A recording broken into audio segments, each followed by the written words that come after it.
घाटंजी तालुक्यात पशुधन धोक्यात, प्रशासनाचे दुर्लक्ष उघड. TCN न्यूजचा खास रिपोर्ट. घाटंजी जिल्हा यवतमाळ. एकेकाळी सशक्त पशुधनाची ओळख असलेला घाटंजी तालुका आज पशुसंवर्धनाच्या गंभीर संकटात सापडला आहे. या तालुक्यातील शासकीय पशुवैद्यकीय दवाखान्याची अवस्था दिवसेंदिवस बिकट होत चालली असून यामागे शासनाच्या अपुऱ्या धोरणांची आणि अधिकाऱ्यांच्या अभावाची साखळी जबाबदार आहे. धनश्री डिडोळकर यांची बदली, रिक्त जागेवर प्रभारी नियुक्ती. या दवाखान्यात पूर्वी कार्यरत असलेल्या पशुधन अधिकारी धनश्री डिडोळकर यांची बदली झाल्यानंतर सध्या गोपाळ चव्हाण हे यवतमाळ येथून प्रभारी अधिकारी म्हणून कार्यरत आहेत. मात्र त्यांच्याकडे घाटंजीसह पारडी, नस्करी आणि यवतमाळ अशा 3 भागांचा प्रभार असल्याने प्रत्येक ठिकाणी लक्ष देणे अशक्य झाले आहे. प्रशासनाकडून अजूनही पूर्णवेळ अधिकारी नियुक्त करण्यात आलेला नाही. सहाय्यक आयुक्त पद देखील रिक्तच. सहाय्यक आयुक्त पुंडलिक माकोडे यांच्या निवृत्तीनंतर त्यांची जागा आज तागायत रिक्त आहे. शासनाकडून या पदावर नियुक्ती करण्यात आलेली नाही आणि त्यामुळे संपूर्ण व्यवस्थापन कोलमडले आहे. वरपासून खालपर्यंत प्रभारी व्यवस्थेवरच दवाखाना चालतो आहे. पशुधन पर्यवेक्षकही बदलले, नावही. या दवाखान्यात पूर्वी कार्यरत असलेल्या पशुधन पर्यवेक्षकाची सुद्धा बदली झाल्याची माहिती समोर आली आहे. नवीन अधिकारी अद्याप नियुक्त नाहीत, त्यामुळे या दवाखान्यात कोणीही स्थायिक नाही आणि जनावरांच्या उपचारांची मोठी अडचण निर्माण झाली आहे. बोदडी गावात 25 पेक्षा अधिक पशुधन मृत. याचे गंभीर उदाहरण म्हणजे बोदडी गावातील घटनेत जवळपास 20 ते 25 जनावरे, गायी, बैल आणि इतर पशुधन मृत्युमुखी पडले. या प्रकरणात ना वेळेवर लसीकरण, ना उपचार, ना तपासणी. यामुळे शेतकऱ्यांच्या जगण्याचे साधन उद्ध्वस्त झाले.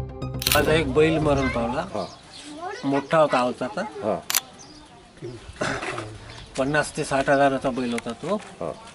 आणि आता 2-4 दिवस झाले आम्ही लसीकरणासाठी मी डॉक्टर साहेबाला फोन करून राहिलो, पण ते म्हणते माझी तब्येत नाही आहे असे म्हणते.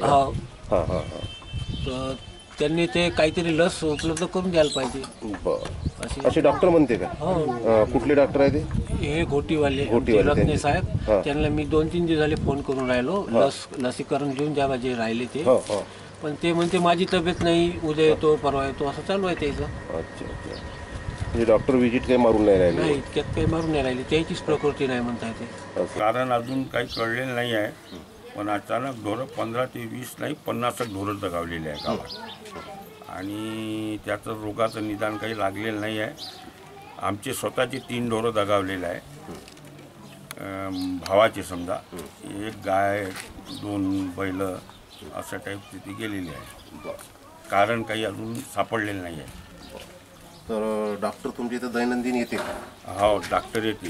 पशुसंवर्धन जो डॉक्टर आहे घोटीचा, रत्ने म्हणून, तो येते. काही गुरांना त्याच्यानंतर ढोरांना काही सलाईन वगैरे काही लावले? हो, काही लावले आहे. ते खूप परिस्थिती गंभीर आहे बोलली इथे. डॉक्टर घोटे पशु खात्यातला येते बिचारा, आपला रोज आपला करते, पण औषधं उपलब्ध राहत नाही तिथं. त्यामुळे काही गोष्टी त्याच्या लक्षात येत नाही. फार जास्त प्रमाणात नुकसान झालं. घोटी हे 3 किलोमीटर आहे, सायतखड्डा 3 किलोमीटर आहे, पण अजूनही तिथलं एकही ढोर दगावलेलं आहे. म्हणजे इथलंच नेमकं काम हे डॉक्टर लोकांच्या अजून लक्षात आलेलं नाही आहे. पोस्टमॉर्टम वगैरे त्यांना टीम येऊन केलेला आहे, पण अजून त्याचा काही रिपोर्ट आलेला आहे आणि गंभीर परिस्थिती आहे. जनावर त्यांना लक्षणं अशी दिसत होते की ज्यावेळेस जनावर ते सोडायला सोडत होते काही भागामध्ये, तिथून रात्री आल्यानंतर पोट फुगणं आणि अचानक 2-3 तासात दगावणं, हे प्रकरण चालू होते. त्यानंतर त्यांनी आम्हाला कॉल केला की अशा घटना घडत आहेत म्हणून. त्यानंतर त्यांना सांगितलं की यानंतर कदाचित जनावर वगैरे मेले तर आपण PM पोस्टमॉर्टम नंतर आपण कशामुळे मरतायत त्याच्यावर आपण पोहोचू. एक जनावर आम्हाला त्या दिवशी पावसामध्येच मृत्युमुखी पडलेलं सापडलं आम्हाला. त्यानंतर आम्ही पोस्टमॉर्टमसाठी गेलो तिथे, सॅम्पल वगैरे कलेक्ट केले आपण. आणि मेन सस्पेक्ट जो आहे जे जनावर दगवण्याचा, प्राथमिक दृष्टी जे आपल्याला दिसतं ते पॉयझनिंग वगैरेची शक्यता नाकारता येत नाही. त्यासाठी पॉयझनिंगसाठी आणि सुद्धा एखादा रोग वगैरे असेल, दोन्हीसाठी आपण सॅम्पल कलेक्ट करून यवतमाळला पाठवले. ते यवतमाळ ते आपल्याला जाऊन ते प्रोसेस होऊन फायनल रिपोर्ट आपल्याला कळून जाईल काय झालं. आणि आता तिथे 4 दिवसापासून एकाची विजिट झालेली आहे. शुभम रत्ने आपल्या त्यानंतर वगैरे काही दिली, लस दिली, लस केली आपण. आणि शुभम रत्ने म्हणून पशुधन पर्यवेक्षक आपले आहेत तिथे. ज्या दिवसापासून पोस्टमॉर्टम झालं त्यानंतर पासून आपण एकही तिथे मृत्यू जनावर पडलेलं नाही. आम्ही बोदडीत गेल्यानंतर आम्हाला तिथं कोणी आढळलं नाही. आज कोणी 4 दिवसापासून कोणी आलेलं नाही बोदडीला. नाही तुम्ही गावकऱ्यांशी चर्चा करा कारण ते दवाखाना नाहीये तिथे. आम्ही गावकऱ्यांशी चर्चा केलेली आहे, इथं कोणी आलेलं नाही म्हणजे 4 दिवस झाले म्हणे, आणि तिथं लस वगैरे काही दिलेली नाही. नाही लस दिली सर, लस दिली. मग वाटलंच तर मी पशुधन तुम्ही बोलून घ्या, लस दिली आणि गावकऱ्यांशी पण- तेवढ्या म्हणजे तब्येत नाही म्हणजे कुणाची? तर कोण दिला ते कोणाची ड्युटी आहे ती? नाही आहे पशुधन प्रवेश आहे आपले, आहे त्याची तब्येत पण ठीक आहे आणि आहेत कामावर पण आहे. नाही आहे, 4 दिवस झाले नाही आले. 4 दिवस नाही असं होऊ शकत नाही. येते आता तिथून होतं. ठीक आहे मी त्यांच्याशी बोलून घेतो वाटलंच तर. आम्ही एकदा पडताळणी करतो त्यांची, ते आलेत की नाही. तर सर इथं ड्युटी किती वाजता असते तुमची? ड्युटी 8:30 ते 4:30. आता आम्ही आलो तर खुर्ची खाली हो. 3 नाही, वेळा. ते अतिरिक्त कार्यभार डॉक्टर गोपाल चव्हाण सरांकडे आहे हा. आणि त्यांच्याकडे पारडी नर्सरीचा सुद्धा मेन चार्ज आहे. औषधांचा साठा अपुरा, अधिकारी हतबल. पशुधन अधिकारी गोपाल चव्हाण हे स्वतः अनेकदा शासन धोरणामुळे हतबल असल्याचे चित्र समोर येते. त्यांच्या मदतीसाठी नियुक्त केलेले सहाय्यक अनुभवहीन आणि कधी येतात कधी नाही. औषध साठा मागणीनुसार उपलब्धच नसतो. भविष्यातील धोका पशुधन शून्य घाटंजी. घाटंजी हा आदिवासी बहुल तालुका असून येथे लोकांचे मुख्य उत्पन्नाचे साधन म्हणजे पशुपालन.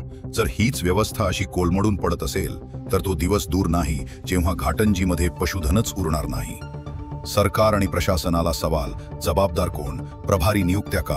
रिक्त पदांवर भरती का नाही? औषधांचा नियमित साठा का पुरवला जात नाही? शेतकऱ्यांच्या नुकसानीची भरपाई का नाही? निष्कर्ष, शासनाच्या दुर्लक्षामुळे, अधिकारी आणि कर्मचारी नसल्यामुळे आणि औषधांचा तुटवडा यामुळे घाटंजी तालुक्यातील पशुधन रक्षणाचे स्वप्न फसले आहे. शासनाने तातडीने लक्ष देऊन पदभरती, औषध साठा, लसीकरण मोहीम आणि निरीक्षण यंत्रणा सुदृढ करणे गरजेचे आहे. ही बातमी आमच्या YouTube चॅनलवर अधिक तपशिलांसह उपलब्ध आहे. आपल्या प्रतिक्रिया, सूचना आणि अनुभव खाली कॉमेंटमध्ये नक्की कळवा.